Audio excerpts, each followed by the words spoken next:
വെളിച്ചെണ്ണ പത്തിരി ഉണ്ടാക്കാൻ ആവശ്യമുള്ള സാധനങ്ങൾ എന്തൊക്കെയാണെന്ന് നോക്കാം.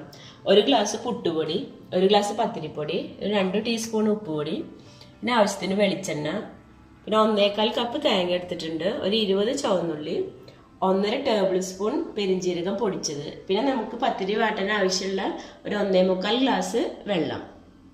പത്തിരിയുടെ പൊടി വാട്ടാൻ വേണ്ടിയിട്ട് ഞാൻ വെള്ളം വെച്ച് തിളയ്ക്കുന്നുണ്ട്. നമുക്ക് ആദ്യം അതിലേക്ക് ഒരു ടീസ്പൂണോളം വെളിച്ചെണ്ണ ഒഴിച്ചു കൊടുക്കാം. പിന്നെ നമ്മൾ എടുത്തു വെച്ചിട്ടുള്ള ഉപ്പ് അതിലിട്ട് കൊടുക്കാം.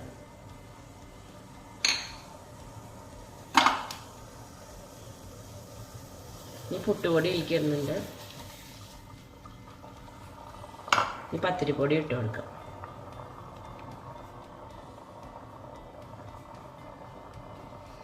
ഇതൊന്ന് നന്നായി ഇളക്കി കൊടുക്കാം.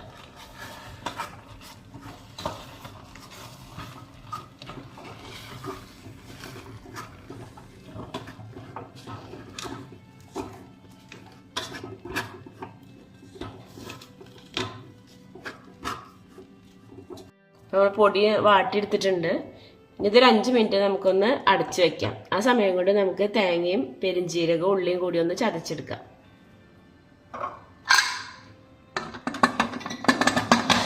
പൊടി ഒന്ന് സോഫ്റ്റായി കിട്ടിക്കോളും നമ്മളിങ്ങനെ വെയിറ്റ് ഇട്ട് അടച്ചു വെക്കുകയാണെങ്കിൽ. ഇനി നമുക്ക് ഈ തേങ്ങയും പെരിഞ്ജീരകവും ഉള്ളിയും കൂടി ഒന്ന് ചതച്ചെടുക്കാം.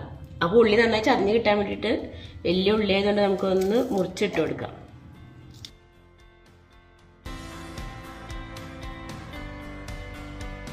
ചുവന്നുള്ളിയൊക്കെ കട്ട് ചെയ്തെടുത്തിട്ടുണ്ട്. നമുക്ക് ഈ തേങ്ങയും പെരിഞ്ജീരകവും കൂടി മിക്സിയുടെ ജാറിലിട്ട് ചതച്ചെടുക്കാം.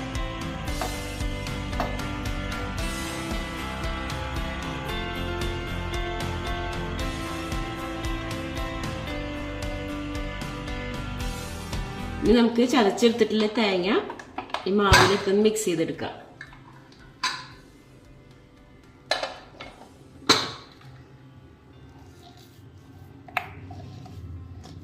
ഈ തേങ്ങയിൽ നിന്നുള്ള വെള്ളം കൂടിയും ഉള്ളതുകൊണ്ടാണ് ഞാൻ 1.25 ഗ്ലാസ് എടുത്തിട്ടുള്ളത് വെള്ളം.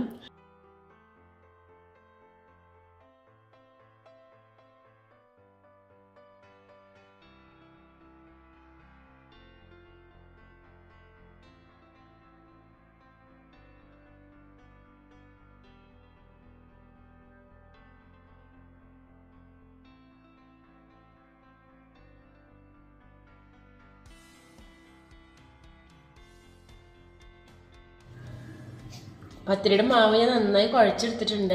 അത് ഞാൻ 3 ഭാഗമാക്കിയിട്ടുണ്ട്. 3 വലിയ ബോളാക്കി എടുത്തേക്കാണ്. ഇത് കുറച്ച് കട്ടിയിലുള്ള പത്തിരിയാണ്. അപ്പോൾ അതുകൊണ്ട് നമുക്ക് ഈ വലിയ ബോൾ ഒരെണ്ണെടുത്ത് ആദ്യം പരത്താം. ഞാൻ ഈ പത്തിരി പരത്തിയെടുക്കുകയാണ്. നമുക്ക് കുറച്ച് പൊടി ഇട്ട് കൊടുക്കാം.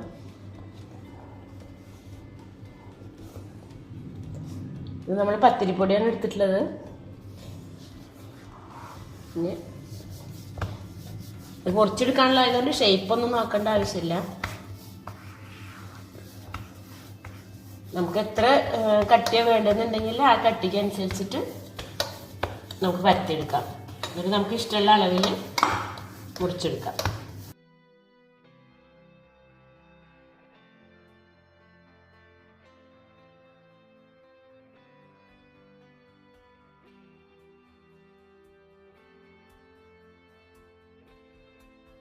പത്തിരി ഞാൻ വലുതായിട്ട് പരത്തി എടുത്തിട്ടുണ്ട്.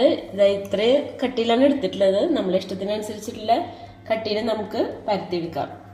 ഇനി നമുക്കത് ഓരോ സൈഡിൽ നിന്നായിട്ട് മുറിച്ചെടുക്കാം. ഞാൻ ഇവിടെ ഒരു ജഗ്ഗിന്റെ മൂടിയാണ് എടുത്തിട്ടുള്ളത്.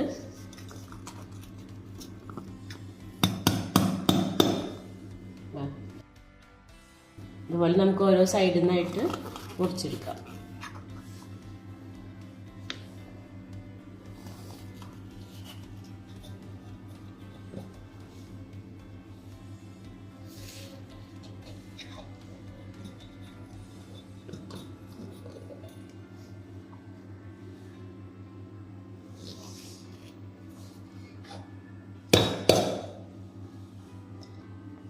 ഇനി ബാലൻസ് വരുന്നത് നമുക്ക് ഒന്നും കൂടി കുഴച്ചെടുത്തിട്ട് പരത്തിയെടുക്കാം. ഇതുപോലെ നമുക്ക് ബാക്കിയുള്ള എല്ലാ മാവും പരത്തി മുറിച്ചെടുക്കാം. ഇപ്പം ഞാൻ മുഴുവൻ പത്തിരിയും പരത്തി മുറിച്ചെടുത്തിട്ടുണ്ട്. ഈ അളവിലും ഈ കനത്തിൽ നമുക്ക് ഒരു 30 പത്തിരി കിട്ടും. ഇനി നമുക്കത് വെളിച്ചെണ്ണയിൽ പൊരിച്ചെടുക്കാം. ഇപ്പോൾ പത്തിരി പൊരിക്കാൻ വേണ്ടി എണ്ണ വെച്ചിട്ടുള്ള ചൂടായിട്ടുണ്ട്. ഇനി നമുക്കത് ഓരോന്നായിട്ട് പൊരിച്ചെടുക്കാം.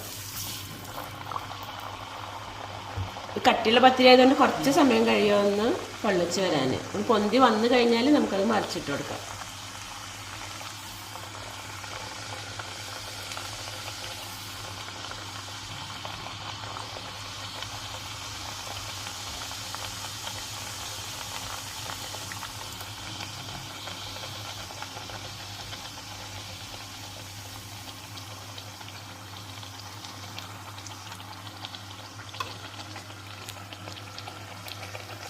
നന്നായി പൊന്തി വന്നിട്ടുണ്ട്. നമുക്കത് മറിച്ചിട്ട് കൊടുക്കാം.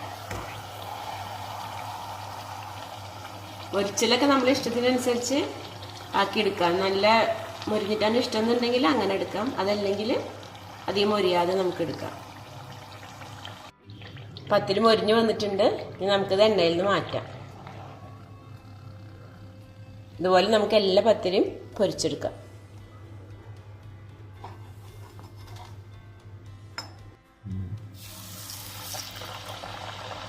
ഈ പത്തിരി നമ്മൾ പരത്തി മുറിച്ച് ഏറ്റായിട്ട് കണ്ടെയ്നറിലാക്കി വെക്കുകയാണെങ്കിൽ നമുക്ക് ഗസ്റ്റ് വരികയാണെന്നുണ്ടെങ്കിലൊക്കെ പെട്ടെന്ന് തന്നെ എടുത്ത് പൊരിച്ചെടുക്കാൻ പറ്റും. ഒരു ദിവസമൊക്കെ വെക്കാനേ പറ്റുള്ളൂ. തേങ്ങ നമ്മൾ ചേർക്കുന്നതുകൊണ്ട് തന്നെ പെട്ടെന്ന് കേടാവും. അപ്പോൾ ഗസ്റ്റ് വരുന്നുണ്ടെങ്കിൽ നമുക്ക് തലേന്ന് തന്നെ ഇത് ഉണ്ടാക്കി ഫ്രിഡ്ജിൽ വെക്കാം. ഫ്രീസറിൽ വെക്കരുത്, ഫ്രിഡ്ജിൽ വെക്കാം. വെളിച്ചെണ്ണ പത്തിരി ഞാൻ ഇവിടെ കുറച്ച് പൊരിച്ചെടുത്തിട്ടുണ്ട്. പിന്നെ നമുക്ക് ആവശ്യത്തിന് പൊരിച്ചെടുക്കാൻ വേണ്ടി ബാക്കി ഞാൻ കണ്ടെയ്നറിലാക്കി നേരത്തെ പറഞ്ഞ പോലെ തന്നെ ഫ്രിഡ്ജിൽ വെക്കുകയാണ്.